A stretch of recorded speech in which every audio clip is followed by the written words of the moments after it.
क्षणात फिरुनी ऊन पडे.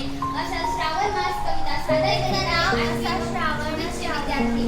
असा श्रावण निसर्गाचे जनुधन, अप्सरेचे रूप धरून जिंकले सर्वांचे मन. असा श्रावण रंगले विश्वाचे सारे कण, पोरींच्या आनंदाचा आला मंगळागौरीचा सण. असा श्रावण हिरवेगार झाले वन, आता मेघ बरसले गाऊ गाणं आनंदानं.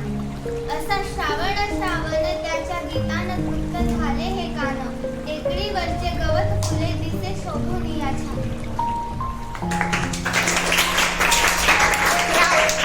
एके दिवशी एका डबक्याच्या पाण्यात आली भरती ओहोटी. एके दिवशी एका डबक्याच्या पाण्यात आली भरती ओहोटी.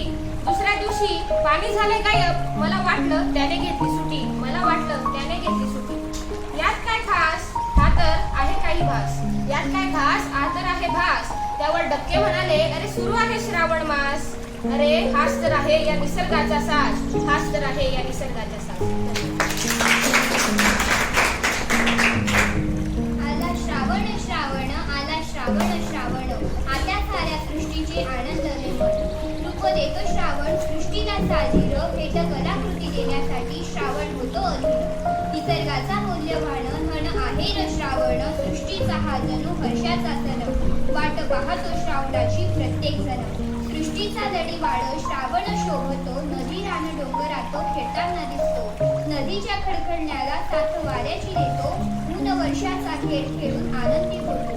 रान टेकडीचे दृश्य जणू श्रावण रेखिले चित्र, कणाकणात मिसळतील असे रंग त्याचे मित्र. आला श्रावण आला श्रावण. श्रावण झाली पंढरीची वारी, सारे वैष्णव पोहोचले घरी. झाली पंढरीची वारी, सारे वैष्णव पोहोचले घरी. मग बरसू लागल्या श्रावणाच्या सरी, श्रावणाच्या सरी. श्रावण करून आला शृंगार सोळा, श्रावण करून आला शृंगार सोळा.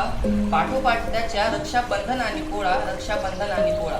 मध्येच पाऊस मध्येच ऊन, साथीदार त्यांचा इंद्रधनू आला निखरून, आला निखरून. आनंदे बागडू लागली गोपाळे, आनंदे बागडू लागली गोपाळे. बहरून गेली सारी राणे आणि मळे. वातावरणाने ऐस्या बळीला आल्हाद, वातावरणाने ऐस्या बळीला आल्हाद. आनंदाला त्याच्या कोकिळा देते साद, आनंदाला त्याच्या कोकिळा देते साद. गगनात मावेना हर्ष तो मोराचा, गगनात मावेना हर्ष तो मोराचा. पाहून नृत्य त्याचे भान हरपतो लहान थोराचा, भान हरपतो लहान थोराचा. विचित्र किमया ऐसी श्रावणाने केली, विचित्र किमया ऐसी श्रावणाने केली. आनंद देऊन प्राणी मात्रांना तहान शातकाची भागवली, तहान शातकाची भागवली.